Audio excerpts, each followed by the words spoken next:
제가 이 주제로 강의하는 이유는 요즘 지금 우리나라의 시국에서 보수라는 측면과 진보라고 주장하는 그 측면들의 사람들이 성경 하나님의 말씀을 가지고 서로 이념으로 대립하고 있다는 것이 참으로 안타깝고, 어떻게 보면 하나님의 입장에서는 굉장히 어리석으며 하나님의 나라를 그렇게 아이디올로지화한 그러한 자신의 철학들을, 그 무지를 깨닫지 못하는 것에 대해서 제가 좀 안타까움이 있기 때문에 이런 영상을 제가 강의를 하게 되는 것입니다. 한국의 보수와 한국의 진보주의, 그들은 과연 무엇을 말하고, 그러면 보수주의가 무엇이고 진보주의는 어떻게 이렇게 이념화되어 왔는지, 그리고 서양에서의 보수 진보와 한국에서의 보수 진보가 어떻게 이루어져 왔는지, 그 뿌리와 맥락들을 우리가 살펴봐야지 되죠. 그리고 동시에 이것들이 왜 성경적이지 않은가? 보수 쪽에서는 하나님의 말씀을 이념화시키고, 또 진보 쪽에서도 하나님의 말씀을 이념화시켜서 이것들을 성경과 합해서 자기들이 주장하는 바를 나타내는 것이 하나님의 뜻이 아닐지인데 불구하고, 그들은 그것들이 정말 하나님 원하는 것이고 하나님의 뜻이고 이것이 진리라고 생각하면서 그들은 열심히 상대방을 공격하고 하나님의 나라, 하나님의 영광을 위해 싸운다고 자부심을 가지고 지금도 열심히 일하고 있습니다. 열심히 강의하고 열심히 투쟁하고 열심히 태극기를 흔들고 있습니다. 그러나 하나님의 나라는 그들이 말하는 보수나 진보가 아닙니다. 그래서 제가 오늘 한국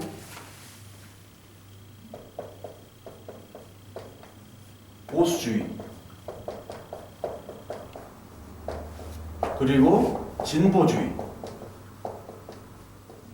진보주의와 기독교에 대해서 제가 말씀을 드리려고 합니다. 앞으로 이 시리즈가 계속 진행될 것인데, 이 앞에 붙는 단서가 있습니다. 한국 보수주의, 진보주의와 기독교인데 그 앞에 하나님의 말씀, 복음으로 보는 한국의 보수주의와 진보주의, 기독교. 그래서 우리는 하나님의 말씀을 가지고 이 모든 세상의 사물과 세상의 현상과 우리들을 파악해야 됩니다. 그럼에도 불구하고 이 사회, 특히 우리 한국 사회가 해방 이후에 좌우로 나눠지고, 거기에 기독교인들이 좌우로 나눠져서 서로 미워하고 죽이고 싸웠던 것처럼 오늘 이 시대에도 하나님의 말씀을 가지고 이들이 서로 싸우고 있다는 겁니다. 그래서 하나님의 말씀은 무엇을 얘기하며, 하나님의 말씀이 계시로 나오는 그 복음 아니겠습니까? 계시라는 말은 다른 종교에서도 많이 쓰지만 우리에게만이 복음이라는 말을 씁니다. 그 복음으로, 그 복음의 말씀, 계시된 복음의 말씀으로 이 사회가 주장하는, 이 사람들이 주장하는 보수와 진보를 우리는 어떻게 봐야 되며, 이 기독교가 이 이념들, 이것들을 아이디올로지화한 이 기독교를 어떻게 차용했으며 우리는 어떻게 이것들을 비판하고 이것들을 개선해 나가야 되는지에, 그리고 어떻게 봐야 되는지에 대해서 이 강의를 계속 진행할까 합니다. 그래서 오늘 이 시간에는 개괄적인 얘기를 좀 해드려야 될 것 같고, 그리고 보수에 대한 개념, 그리고 진보에 대한 개념, 그리고 그 순서대로 이렇게 진행될 것 같습니다. 그래서 먼저 이 보수, 진보, 이 개념들을 알아봐야 되는데, 사실 이 서양에서 보는 보수와 진보의 개념과 우리나라와는 조금 다릅니다. 아니, 어떻게 보면 많이 달라요. 그래서 일단 보편적인 보수의 개념, 그리고 보편적인 진보의 개념을 여러분들에게 말씀을 드리고, 그 다음에 우리나라의 진보 보수의 개념들은 역사적인 상황성과 밀접한 관계를 가지고 있습니다. 뭐 서양도 마찬가지지만 역사적인 어떤 특이한 상황들이 있기 때문에 어떤 상황 윤리와 상황 철학이 그 보수와 진보를 많이 좌우를 했습니다. 그래서 첫 번째로 오늘 우리가 살펴봐야 될 것은 과연 보수 진보 얘기하는데 그러면 보수라는 게 뭐냐? 그것에 대해서 여러분들에게 말씀을 드리려고 합니다. 자, 보수. 이 보수라는 말은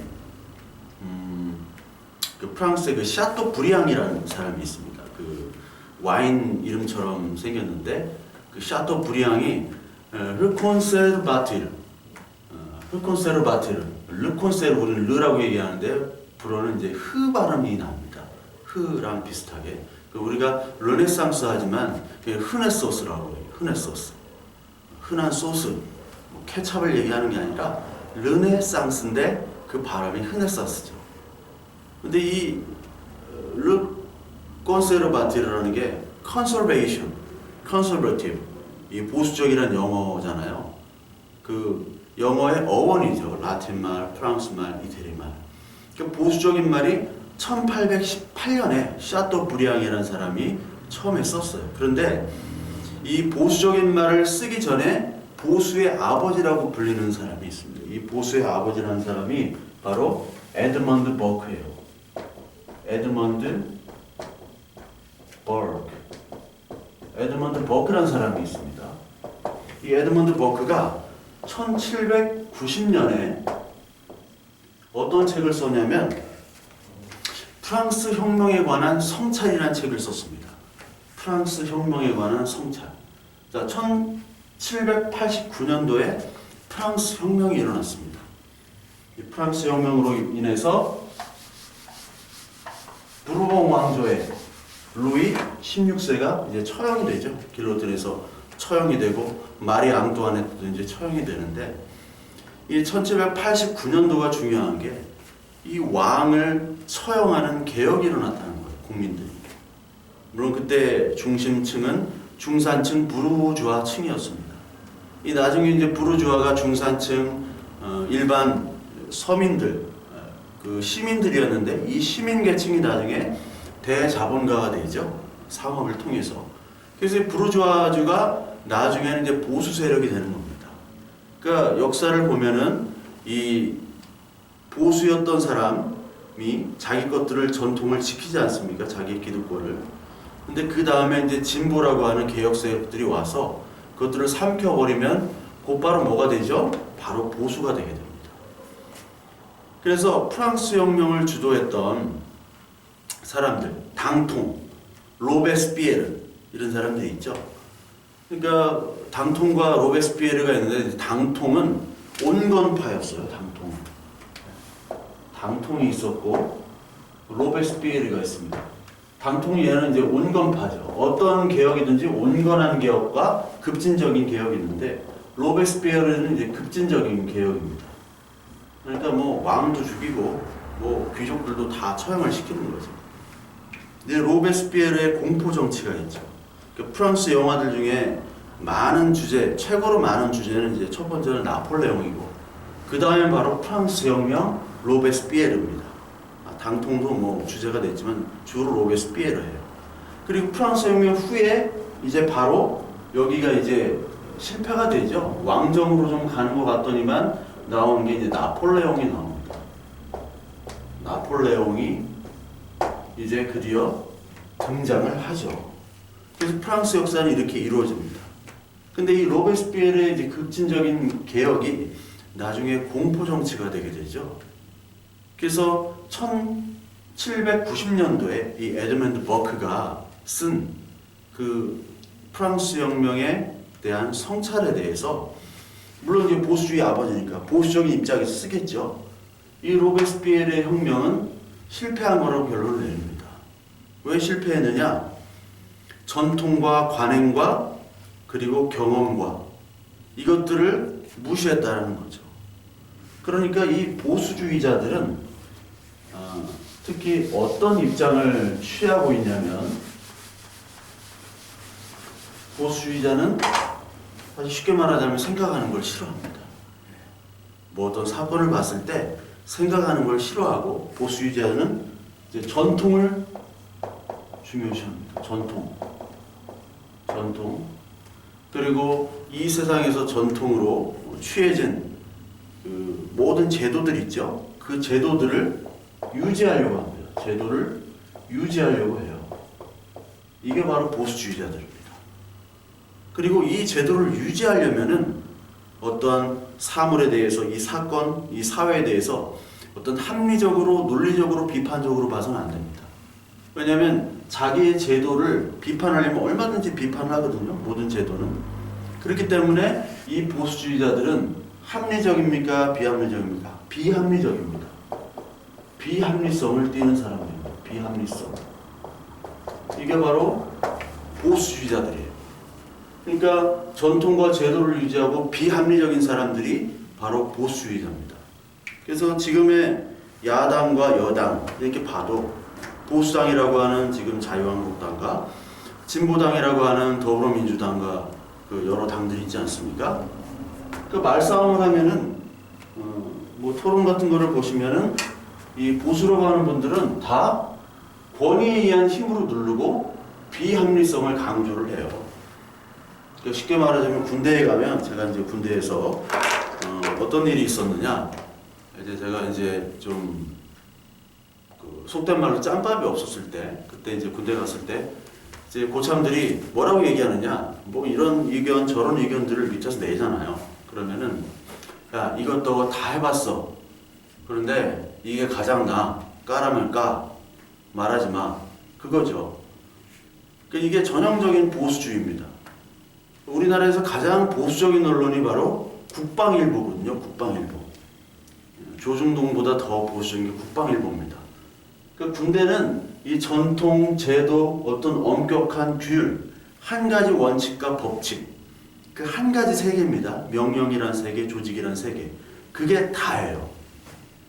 그러니까 군대는 그것으로 이 세상을 유지한다고 보는 겁니다. 그래서 여기서 보면은 이 보수주의자들은 바로 전통과 제도를 유지하는 거예요. 왜냐하면 이 전통과 제도는 그동안 쌓아온 지혜와 그리고 어떠한 제도의 결과물이기 때문에 그래요. 그러니까 이것저것 다 해보니까 이렇다더라라는 겁니다. 그러니까 지금까지 이 시대가 뭐 원시 시대도 있었고요. 그리고 또 뭐 봉건 시대도 있었고, 그리고 왕정 시대도 있었고, 그리고 이제 여러 가지 뭐 공산주의, 민주주의 이렇게 왔지만 결국은 지금은 다 공산주의가 없어지고 자유, 시장경제 체제인 민주주의, 자유민주주의가 대부분의 나라잖아요. 그러니까 지금 이렇게 온 그 축적된 이 제도가 온 것이 민주주의이기 때문에 민주주의가 가장 합리적이고 가장 좋은 제도라고 이 보수주의자들은 생각하고 있는 거죠. 그 반면에 진보라는 사람들은 이 전통 제도 유지에 되어 온 어떠한 지금의 어떤 자유민주주의 체제 있죠. 그걸 하나의 과정으로 봅니다. 진보주의자들은. 그러니까 이 진보를 이해하려면 해겔을 이해해야 돼. 해겔.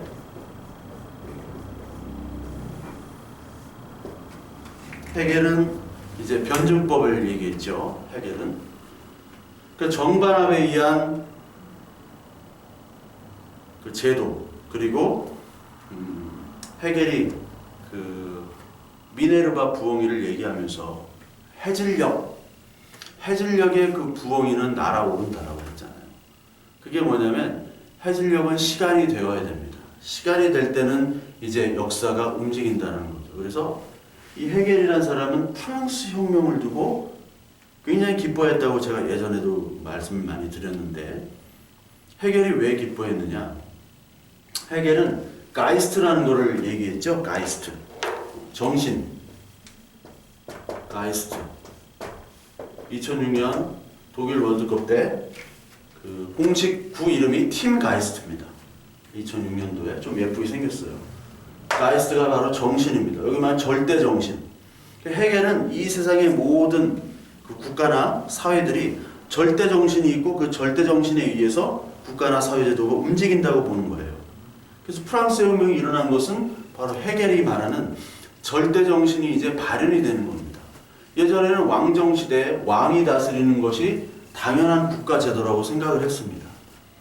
근데 그때는 절대 정신이 이제 발현되지 않다가 시간이 되니까 이제 그 미네르바의 부엉이, 그 부엉이가 이제 시간이 되니까 이제 날아오르듯이 시간이 됐을 때 바로 이 절대 정신이 이제 시민들을 움직여서 왕이 아닌 이제 인민들에 의해서 그리고 시민들에 의해서 움직이는 정치 제도 국가화가 이제 바뀌어진다라고 이 헤겔은 인식을 한 거죠. 그래서 이 프랑스 혁명을 두고 헤겔은 내 말이 맞아. 내 말이 맞잖아. 절대 정신이 움직여지는 거야 라고 판단한 거야. 그러니까 나중에 이게 공산주의가 됐던 다시 왕정으로 돌아왔던, 물론 이제 프랑스 혁명이 끝나고 어떻게 됐냐면 프랑스 혁명이 됐을 때는 부르봉 왕조라고 있어요. 부르봉 왕조. 루이 14세, 15세, 16세. 그 루이 14세가 세웠던 그 궁전, 베르사유 궁전 가면 뭐 어마어마합니다. 그런데 사실 부르봉 왕조가 이제 무너진다고 생각했는데 이제 나폴레옹 후대에 다시 이거 개혁해봐야 이거 로베스피에르 같은 놈이 다시 공포 정치하니까 다시 왕정으로 돌아가는 게 낫다 해서 가지고 왕정으로 다시 가요. 나폴레옹이 이제 황제가 된 후에 나폴레옹이 이제 축출되고 죽잖아요.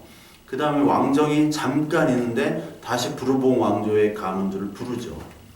그래서 왕을 하다가 잠깐 합니다. 그게 1814년부터 1830년까지 잠깐 한 다음에 다시 이제 변혁기와 혼란기가 생깁니다. 그때 변혁기와 혼란기, 즉 왕을 택해야 되느냐 아니면은 시민들이 그 합의에 의한 어떤 민주정치를 해야 되느냐, 그 변혁기 때를 다룬 영화가, 그런 소설이 바로 레미제라블이에요. 레미제라블. 그러니까 레미제라블의 이 배경을 알지를 못한 채 레미제라블이 참 좋은 영화다, 막 그 노래할 때 그거 뜻이 뭔지를 모르고 거의 혁명 얘기가 많이 나오잖아요. 그 노래 막 이렇게 부르는데 뭐 감동 먹었다고 하는데, 저는 쟤네들이 알지도 못하면서 괜히 옆에서 한 명이 감동을 먹었다고 하면 내가 아는 척을 해야 돼. 그러니까 나도 감동을 먹었어. 그 가사가 어떻고 노래가 어떻고. 저는 사실 하나도 감동을 먹질 않았거든요. 뭐 런던에서 그걸 뮤지컬도 받고 했지만 그 역사적인 배경은 나와는 별로 관계가 없었어요. 근데 그렇게 뭐 감동을 먹었다고 하는데, 하여튼 이 한국의 어떤 뭐뭐 하는 척하는 그런 문화를 또 볼 수가 있었는데, 그 시대가 이렇게 이어진다는 거죠. 그러니까 진보주의자들은 민주주의든 뭐 아니면 공산주의든 어떤 하나의 과정으로 봅니다.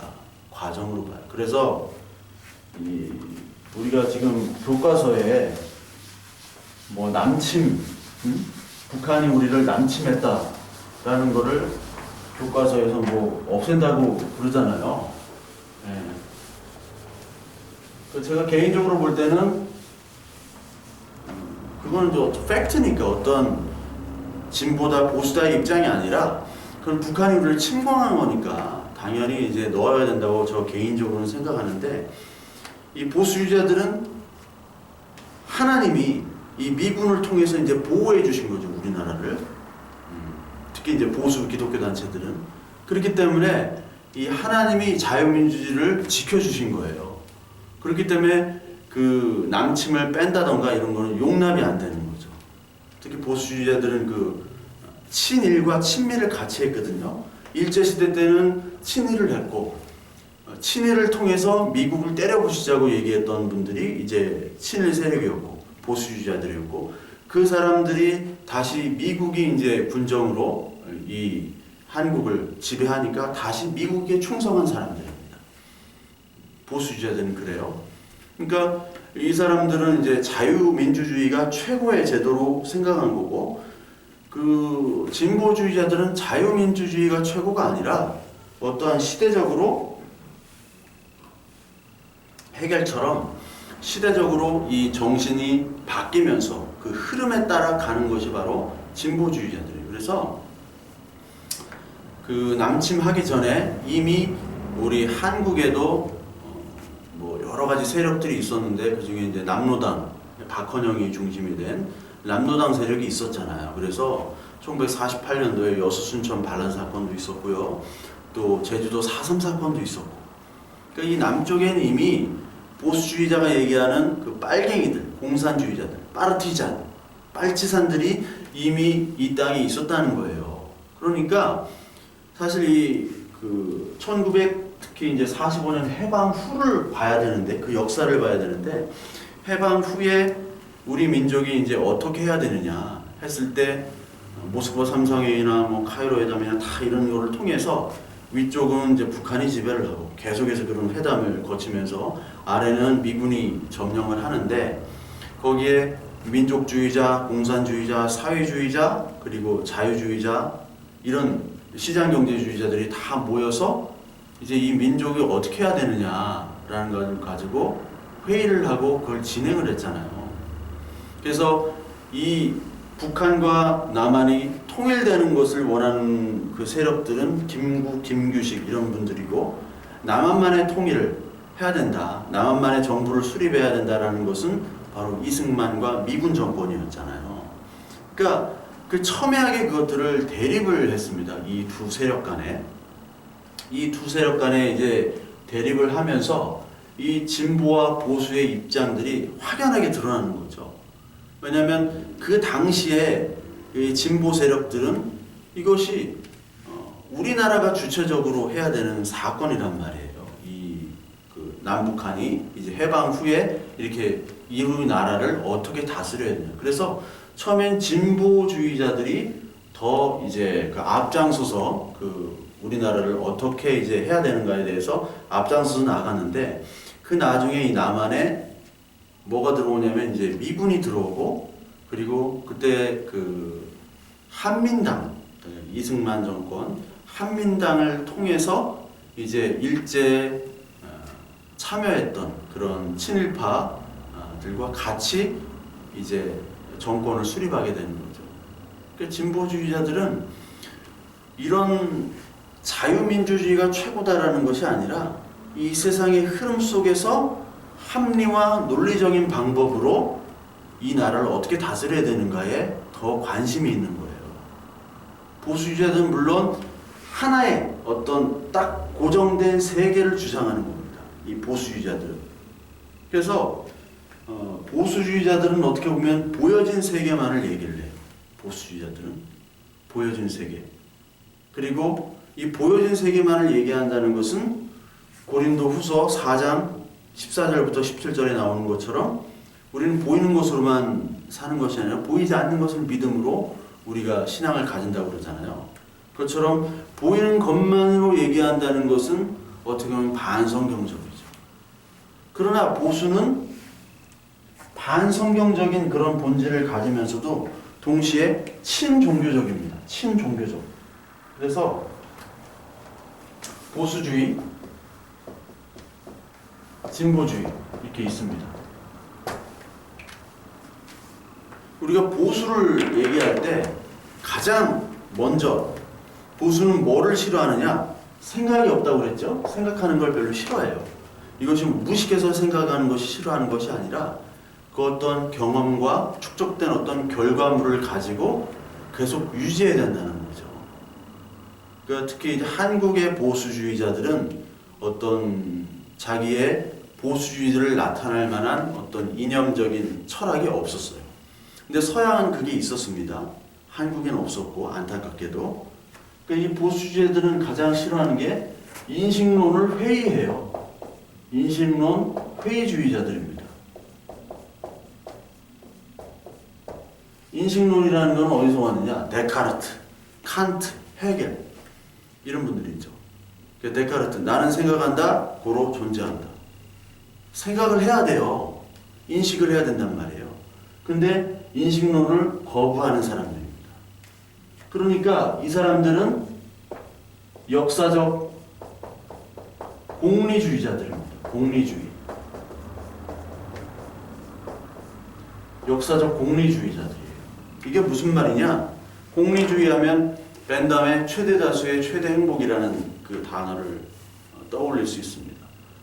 그러니까 많은 사람들이 행복한 그 결과물이 최고라는 거예요. 최대 다수의 최대 행복. 그러니까 인식론적 회의주의와 역사적 공리주의를 가진 대표적인 나라가 어디냐? 이 철학을 냈던 게 바로 유나이티드 킹덤이죠. UK, 영국입니다. 그래서 보수는 영국에서 나왔어요. 사실 영국에 지금도 보수당이 있잖아요. 노동당이 있고 보수당이 있고. 그러면 진보는 어디서 나왔느냐? 프랑스 혁명에 나온 프랑스예요. 프랑스와 독일. 그러니까 진보 세력은 인식론이 반달된 거죠. 인식론. 인식론이자 반공리주의입니다. 반공리주의. 반공리주의자들이에요. 즉 이들은 결과에 치중을 합니다. 그러나 이들은 과정과 합리에 치중을 해요. 완전히 달라지죠. 그래서 이 철학에서 영국의 경험론과 그리고 대륙의 합리론 이런 거를 배우죠. 말이 좀 이상하네. 영국의 합리론, 영국의 경험론, 대륙의 합리론. 뭐 그런 단어를 쓴다는 게 조금 어색하긴 하지만, 그러니까 여기는 영국의 공리 그리고 경험론을 얘기한 거예요. 그리고 이쪽 진보는 뿌리가 어디냐면은 대륙의 합리론, 생각을 하는 동네입니다. 이 동네는 비판을 하고 생각을 하고 그리고 합리적으로 그것들을 해결하고자 하는 동네고, 요 동네 요 친구들은 지금까지 이런 결과물이 만들어졌으니까 이 결과물이 옳다, 그래서 이걸 가지고 유지시키자라고 하는 동네가 바로 요 동네예요. 그래서 사실 오히려 이 보수 쪽은 이제 현실에 안주하게 되죠. 이것 제도를 지켜야 되니까. 근데 여기는 현실에 안주하는 것이 아니라 이상주의입니다. 이 공산주의가 이상주의잖아요. 공산주의 마르크스주의를 한번 공부해 보세요. 김일성 주체사상 말고, 김일성 주체사상은 그건 완전히 공산주의랑 다른 거고, 그건 완전 독재 그 왕조, 옛날 그 왕조죠. 왕조고, 공산주의라는 건 굉장히 이상적이고 굉장히 파지티브한 겁니다. 굉장히 긍정적인 세계관을 가지고 있어요. 유토피아, 모든 사람이 다 만족하는 국가, 그 제도를 만들자. 이 공산주의의 가장 큰 그 원리 원칙은 생산성, 그 생산 효율성이 극대화되면서 동시에 분배도 극대화됩니다. 그래서 모든 사람이 공동재산을 가지면서도 모든 사람이 그 생산을 하는데 생산의 효율성이 극대화된다는 거예요. 내가 열심히 일한 만큼 벌어야 되잖아요. 열심히 일한 만큼 대가가 와야 되는데, 열심히 일 안 해도, 말이 좀 이상한데, 예. 열심히 일한 만큼 대가가 오는 게 이제 자유민주주의예요. 자유경쟁체제. 그런데 모든 재산이 똑같이 분배됨에도 불구하고 어떻게 생산성이 올라갈 수 있을까? 그러기 쉽지 않죠. 역사가 또 증명해 주잖아요. 야, 이거 네가 하는 만큼 네가 다 가져가 하면 열심히 하는데, 내가 아무리 열심히 해도 열심히 안 하는 사람이랑 나랑 똑같이 분배가 된다면 효율성이 있지가 않죠. 근데 공산주의는 그렇게 된다라는 거예요. 이 공산주의 본질이. 무조건 이제 공산주의를 나쁜 놈 빨갱이라고 보시면 안 됩니다. 공산주의를. 그건 굉장히 무식한 얘기를 하는 거예요. 그러니까 이 공산주의가 성경을 지지하지 않아요. 성경이 공산주의를. 그러면 성경은 자본주의, 자유민주주의를 지지하냐? 그것도 아니에요. 이 지금 뭐 개헌한다고 해가지고 우리나라 헌법에 자유민주주의라는 표현이 있는데 거기서 자유를 뺀다, 뭐 그걸 가지고 그게 진짜인지 아닌지를 모르겠어요. 뭐 북한도 인민민주주의 공화국 아니에요. 거기 민주주의가 더 들어갑니다. 자유라는 거는 본질적으로 경쟁과 거기서 적자 생존을 전제로 두고 있는 겁니다. 잘난 사람은 잘난 만큼 벌고 못난 사람은 찌그러져 살아라. 그게 바로 자유주의예요. 자유주의. 거기는 자본주의입니다. 그러니까 그거를 어떻게 자유를 빼느냐 빼지 않느냐 이거를 가지고 많이 이렇게 싸우는데, 사실 자유라는 것, 자유민주주의가 하나님의 뜻이라고 어떤 분이 뭐 페북에 이렇게 얘기를 하더라고요. 근데 전혀 모르는 무식한 얘기예요. 요즘에 어떤 뭐 울산대학교 뭐 이모 교수라고 머리 없는 분, 그분도 뭐 나와서 뭐 얘기하고, 뭐 어떤 변호사도 뭐 얘기하고, 그쪽 그 기독교 단체에서 막 세미나도 하고 집회하고 다니는데, 뭐 교수고 변호사라고 해도 그 타이틀만 있는 거지 그 사람들이 전혀 성경을 알지도 못하고요. 그리고 자유 경제에 대한 지식도 없는 분들입니다. 그러니까 보수는 그런 지식이 없어도 선동을 잘하면 보수가 돼요. 물론 진보도 마찬가지입니다. 그러니까 이 우리나라에는 보수와 진정한 진보와 진정한 보수가 없어요. 뭐만 있느냐? 감정적 보수, 감정적 진보주의자들밖에 없습니다. 대부분이 그래요. 그리고 상황에 따라 보수와 진보를 왔다 갔다 합니다. 교계도 마찬가지예요. 제가 이제 한국 교회사도 좀 얘기를 드리려고 해요. 왜냐하면 이 한국 보수주의, 진보주의는 한국의 역사면서 동시에 이 기독교의 역사입니다. 그러니까 이 기독교라는 말을 제가 이제 안 쓸게요. 이게 사실 기독교라는 말보다 그리스도교,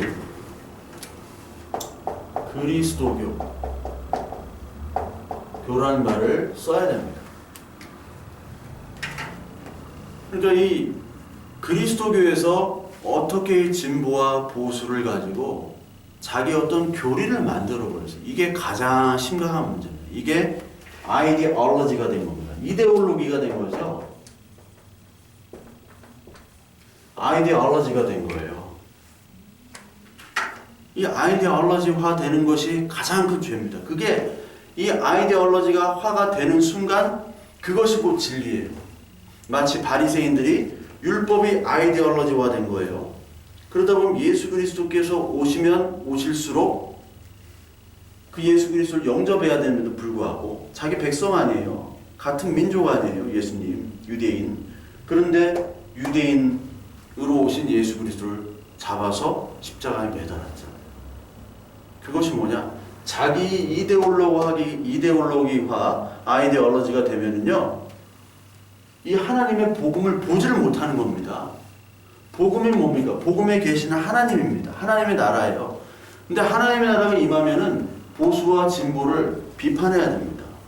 그리고 보수와 진보가 가지고 있는 것들이 다 사라지고 하나님 나라로 가야 돼요. 그런데 이 하나님 나라를 끌어다가 보수와 진보, 아이디올로지화를 대하는 거예요. 열심히 그걸 하는 게 하나님의 영광을 위해서 하나님의 일을 한다고 착각하는 거예요. 그래서 여기서 일하는 분들이 막 하면은 여기서 일하는 분들이 공격하죠. 진보가 막 댓글 다고 막 공격하고 서로 명예훼손 고소하고 여기서 뭐 하나님의 말씀을 가지고 막 하면 이쪽에서 공격합니다. 그럼 공격할 때 어떤 생각이 드냐? 이 양쪽에서 아, 나는 정말 하나님이 세운 정말 사자다. 하나님이 일을 하고 있는 사람이구나. 왜? 내가 이렇게 지금 핍박받고 내가 이렇게 공격당하고 있으니까. 서로 사탄이라고 그러는 겁니다. 사탄. 여기는 사회주의자이기 때문에 사회주의는 자유주의를 공격하고 자유주의는 사회주의를 공격합니다. 이 성경의 자유, 진리로 너는 진리가 너를 자유케 하리라. 자유 나오지 않느냐. 말도 안 되는 말을 해요. 여기 진보라는 말이 나와요. 성경에. 너의 신앙을 진보하라.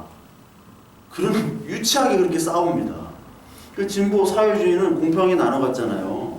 그 교회가 재산을 다 팔아가지고 사도행전 4장에 나눠갔잖아요. 봐봐, 이게 진보야.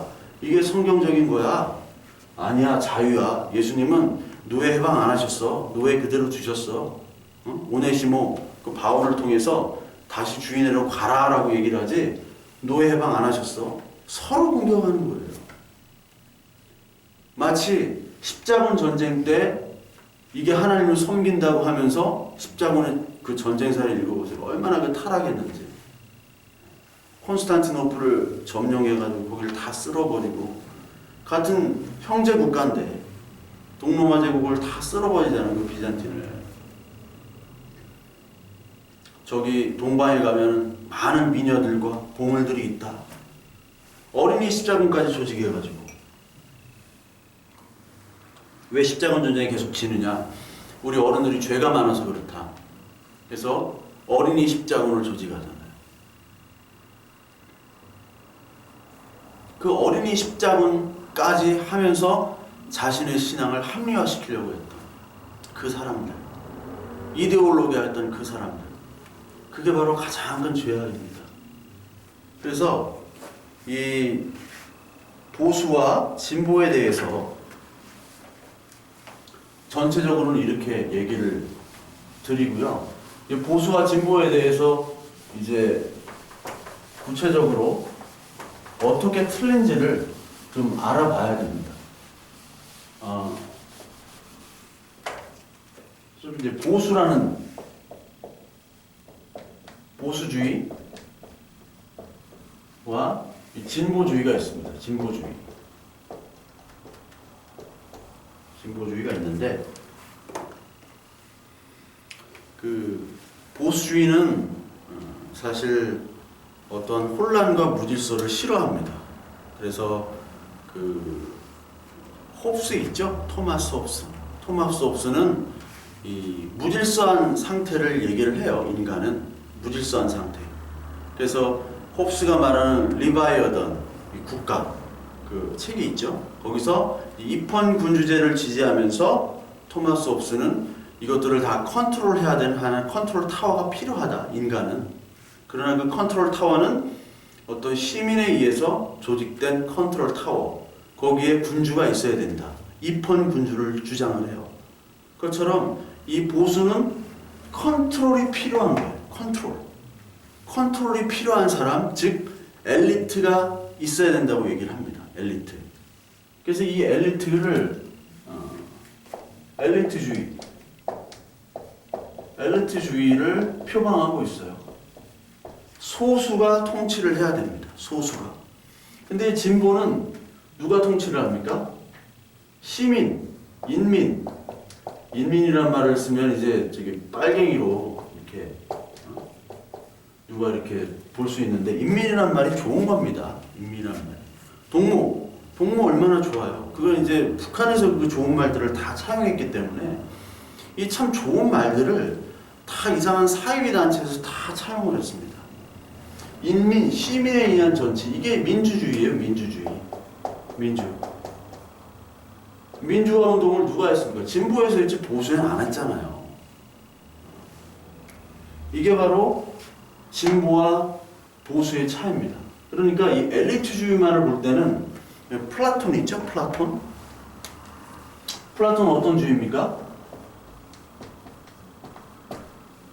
플라톤이라는 인물이 얼마나 중요하냐면 현대까지도 플라톤이냐 플라톤이 아니냐를 따집니다. 그러니까 이 엘리트주의는 플라톤주의예요. 플라톤이 가장 싫어하는 게 바로 이 민주주의입니다. 그래서 이 보수주의는 이 엘리트주의의 측면에 봤을 때는 친플라톤적이다. 여기 친플라톤, 여기는 반플라톤적입니다. 반플라톤적. 그리고 여기는 엘리트주의, 이 보수주의는 반이성이라고 그랬죠? 반이성 합리입니다.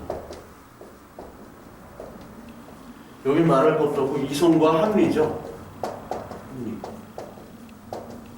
합리론이니까. 합리론에서 온 뿌리니까요. 대륙의 합리론. 그래서 인식론을 중요시 여기고, 여기는 공리주의 그리고 이익, 결과물, 이 땅의 것에 안주하도록 해요. 그러니까 여기서는 플라톤적인데 여기는 반플라톤적이죠. 여기는 친플라톤적이에요. 네. 반이성이니까. 생각 안 하는 사람은 이제 개, 돼지로 봤으니까요. 플라톤은. 생각이 있는 요 진보주의. 그리고 여기는 영국의 경험론.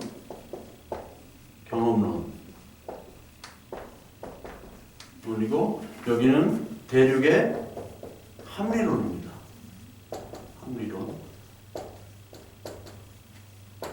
합리론적 그 뿌리가 있는 것이고요. 영국의 경험론, 합리론. 이것들은 뭐 교과서에서 많이 배우셨으니까 밀, 그리고 홉스, 그리고 누굽니까? 그 공리주의, 그 실용주의까지 가면 제임스 듀이, 미국의 여기까지 나오는 거죠. 또 휴մ, 제임스 듀이, 이런 겁니다. 그리고 합리론은 칸트, 헤겔, 그리고 데카르트, 이쪽 측면이에요. 합리주의자들. 그러니까 요 플라톤에 비해 플라톤이 여기도 친플라톤적이고 여기는 반플라톤적이죠. 반친. 왜냐면 여기는 굉장히 물질주의적입니다. 물질주의. 물질, 현실주의. 현실주의고 여기는 이상주의예요. 이상주의. 그러니까 여기도 친플라톤이죠. 친플라톤. 여기는 반플라톤입니다. 물질주의적인 현실주의라면은 어떻게 보면 반종교적이 되는데 여기는 친종교적이에요. 친종교, 귀족, 왕. 그렇죠. 여기는 반이죠. 반, 종교, 귀족, 왕입니다.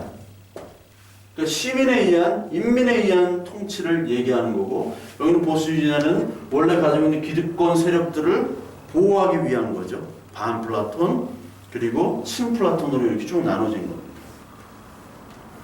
그렇게 되겠죠. 그래서 이런 관계들을 볼 때 질서를 여기 보수주의는 얘기하고 질서는 엘리트에 의한 질서입니다. 그런데 여기는 자유로운 토론과 합리 과정에 의한 거쳐서 나오는 것이 바로 진보주의예요. 그래서 프랑스에는 토론이 굉장히 활발하죠. 프랑스 같은 나라는 고등학교 수업, 중학교 수업도 다 토론으로 합니다. 그래서 프랑스 같은 나라는 토론을 잘하면 동양인이나 흑인도 거기에 리더가 될 수 있어요. 그런 사회입니다. 파리 같은 데 직접 가보면 파리는 이제 흑인 남자와 백인 여자 커플들이 가장 많아요. 근데 뭐 영국이나 이런 데 가면은 뭐 흑백 커플이 별로 없죠. 그러니까 프랑스나 네덜란드 가면 이제 흑인 남자와 백인 여자의 커플들이 있는데 동양인도 있고 동양인도 장관을 하잖아요. 그 프랑스에 장관하고 의원도 합니다. 근데 영국에서 동양인 장관 없습니다. 우리나라 입양된 그 여인이 있었죠. 그 여자가 이제 프랑스에 장관을 했었잖아요. 뭐 문화분과 장관을 했었는데 영국에서는 있을 수 없는 얘기입니다. 그러니까 어떻게 보면 굉장히 보수적이죠. 그러나 영국보다 더 어떤 문화와 종교적으로 보수적인 색채를 띠는 국가가 이제 미국입니다. 영국은 이미 이제 굉장히 개방적인 나라고 유럽은 확실히 이제 굉장히 진보와 개방을 얘기하고 미국이 가장 보수입니다. 그래서 주류를 이루는 그 교회, 기독교도 미국과 한국 교회지 이 전 세계 유럽의 교회는 다 진보주의적 그리스도교를 표방하고 있어요. 그래서 이렇게 좀 나눠질 수 있죠. 그래서 이 보수주의와 진보주의가 이렇게 간단하게 좀 구분이 된다라는 것을 좀 아시고 그리고 이 보수주의와 진보주의 이걸 지워야 되는데 보수주의와 진보주의가 이 성경에서도 이제 나오죠. 성경에서 일반 사회적으로 이렇게 봤으면 우리는 꼭 결론을 하나님의 말씀, 하나님의 나라로 살펴봐야 되니까. 그러니까 보수주의, 진보주의도 이쪽에서는 반플라톤이고 이쪽은 또 친플라톤이고 그렇게 나눠지는 것처럼 보수주의, 진보주의자들이 나온 게 바로 예수님 시대 때 사두개파 그리고 바리새파 그리고 열심당 뭐 SNF파는 뭐 뺐습니다. 이렇게 있었습니다. 사두개, 바리새, 열심당. 그 예수님 시대 때도 진보와 보수가 있었습니다. 진보와 보수가 예수님 시대 때. 그 예수님 시대 때 가장 보수적인 게 바로 사두개인들이죠. 사두개인은 이제 귀족 정치죠. 그리고 친로마적입니다. 친로마 정책을 썼습니다. 그러니까 좀 보수적일 수밖에 없게. 이 로마가 지배하는 이 제도를 그대로 유지해야 된다. 그게 바로 친로마적이고, 이 바리새는 당연히 이제 반로마적이죠. 반로마적입니다. 그리고 이제 일반 시민들, 일반 사람들에게 지지를 받았던 바가 바로 바리새인입니다. 그래서 이 사두개파와 바리새파를 보시려면 여러분들이 혹시 이제 공무원 공부나 또 역사를 공무원부 이제 역사, 국사가 있고 또 역사가 요즘에는 많이 이제 관심이 있으니까 우리나라에 이제 훈구파와 살인파라는 게 있잖아요. 살인파. 여기와의 대결, 이 사람들의 싸움이 바로 사화라고 하죠. 사화. 그리고 여기 이제 살인부터는 이제 당쟁이 시작됩니다. 당쟁. 살인이 이제 훈구파를 먹어서 훈구파가 사라지고 이제 살인파에서 이제 동인, 서인, 그리고 남인, 북인, 노론, 소론 이렇게 발전해 나가잖아요. 서로 이렇게 갈라집니다. 여기서도. 그러니까 훈구파가 처음에 귀족 중심이었잖아요.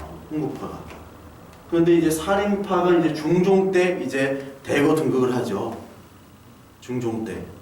그래서 그 김굉필, 김종직 이런 사람들이 이제 그 제자들, 특히 이제 조광조라는 인물 통해서 이제 살인파, 훈구파의 갈등을 보시면 돼요.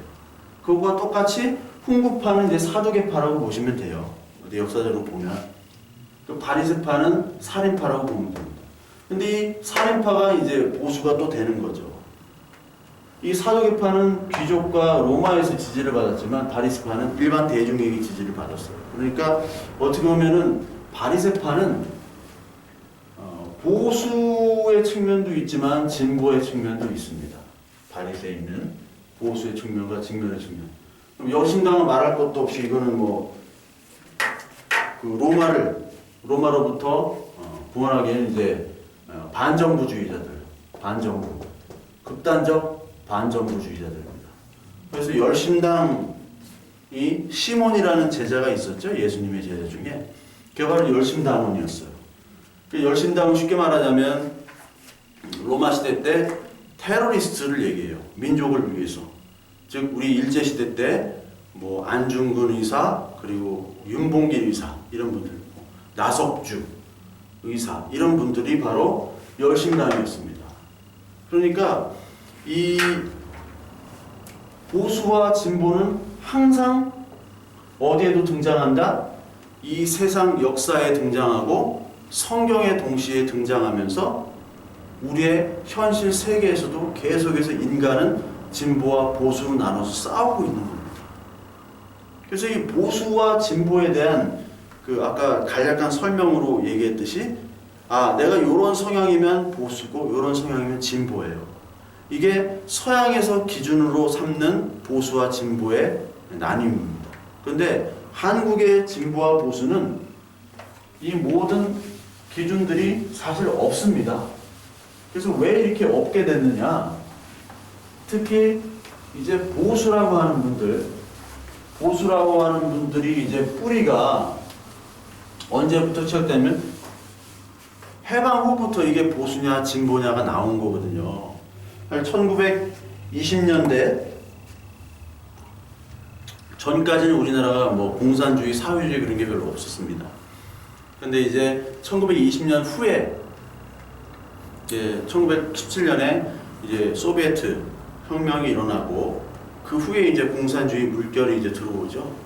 그래서 이 공산주의와 민족주의 그리고 자본주의, 특히 이제 공산주의, 사회주의가 한국 기독교에 굉장히 큰 영향을 미칩니다. 왜냐하면 반일 항쟁을 했기 때문에, 그리고 보수라고 하는 분들은 그 뿌리가 이제 친일파기 때문에 거기서 이미 갈등이 생겼어요.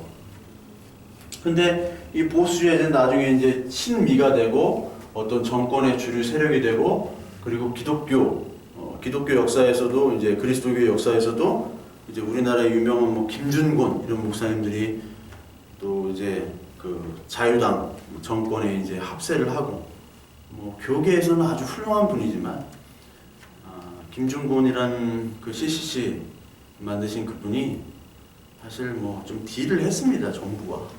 그때 막 이제 박정희 정권 때 특히 딜을 했는데, 박정희 때는 데모를 많이 했잖아요. 학생들이 유신 헌법 때도 데모를 했지만 그 전에도 뭐 삼선 개헌해가지고, 그러니까 이제 대학생 선교와 같이 정부에다가 이제 딜을 한 거죠. 대학생 선교를 하면서 대학생들을 좀 잠잠케 하는 것으로 정부는 종교를 이용하고 그리스도교를 이용한 거고, 그 김준곤 CCC 그분은 김중근 목사는 그 부지를 사실 옛날에 러시아 대사관이었던 그 부지가 있었는데 그 러시아 대사가 그 대사관이 이제 우리나라 국교가 단절된 후에 그 땅을 가지고 이제 CCG 건물을 세우게 된 거죠. 정부에 협조를 하고 대학생들을 이제 친정부주의자들로 만드는 복음과 함께 만들어라 하는 걸로 그 딜을 한 겁니다. 그런 역사적인 비화들이 굉장히 많습니다. 기독교에. 그래서 이 진보와 보수가 앞으로 이제 어떻게 되어가며 이렇게 하는가. 그리고 또 우리나라의 진보, 보수는 어떤 철학이 결혼했다고 얘기를 했죠. 감정적인 것밖에 없기 때문에. 그러면 왜 그렇게 되었는가? 특히 이 보수주의자들, 한국 보수의 특징이 뭐냐면 일단 사대주의예요. 사대주의입니다. 큰 나라에 굽실굽실합니다. 이게 친일파 그리고 또 친미파로 이렇게 나타났습니다. 해방 이후에 친일파가 곧 친미파가 되고, 그리고 이 사람들이 그 미국 군정이 그 일본이 가지고 있는 공장과 재산들을 나눠줘요. 이거를 나눠준다는 걸 불하라고 하는데, 불하 용어가 좀 어려운 용어입니다. 값을 지불해가지고 밑에다 뿌린다는 거예요. 불하를 하는데 굉장히 싼 가격에 불화를 합니다. 이때 불화받은 기업들이 뭐 삼성, 럭키, 지금 LG, 럭키, 뭐 그런 그룹들이에요. 다. 그런 그룹들한테 이제 1세대한테 다 이제 불화를 주는 거죠. 그리고 대출도 아주 싼 저금리로 대출을 하고, 그 재벌의 역사, 자본주의 역사에, 그 한국 자본주의 역사에 그런 것들이 있었습니다. 그러다 보니까 당연히 미 군정과 우리 나라와 같이 연합을 할 수가 없어요. 연합을 해야지만이 이 경제인들을 살 수가 있죠. 왜냐면 거의 무상으로 받는 거니까. 당연히 천민자본주의와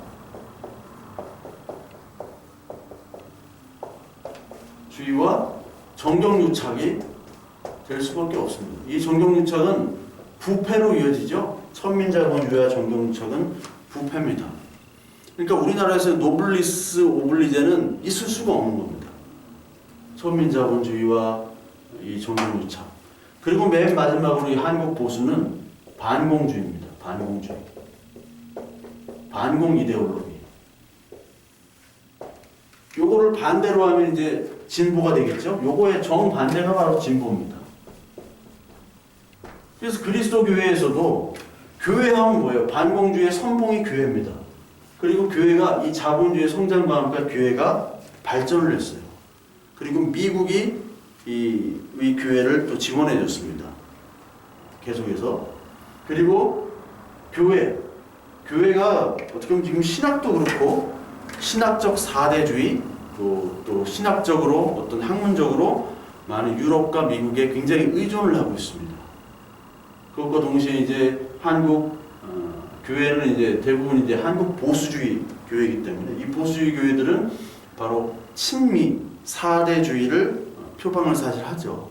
그러나 이 어떤 용어가 왜 이렇게 나왔는지, 그럼 뭐 진보는 뭐 사대주의, 반사대주의, 뭐 자본주의 아니고 반공주의 아니라는 것을 뭐 성경이 지지하냐? 아니에요. 분명히 말씀드렸지만 아닙니다. 누가 자꾸 어떤 목사들은 이런 것들을 잘 모른 채로 그냥 싸잡아서, 아무것도 모르는 사람, 책 한 권 읽은 사람이 가장 무식한 사람인데 성경도 몰라, 이런 것도 모르는 사람들이 꼭 이런 얘기를 하면은 빨갱이다라고 얘기를 해요. 본인이 빨갱이입니다. 하나님의 나라에 본인이 빨갱이에요. 그런 분들은 잘 생각하셔야 되고, 그렇게 생각 없는 분들이 지금 세미나를 하고 떠들고 다니는 게 굉장히 문제가 있는 겁니다. 그래서 다음 시간에 이제 한국 보수와 진보의 역사에 대해서 더 구체적으로, 이제 후에는 이제 한국 자본주의와 그리스도교에서도 계속해서 이제 말씀을 드리도록 하겠습니다.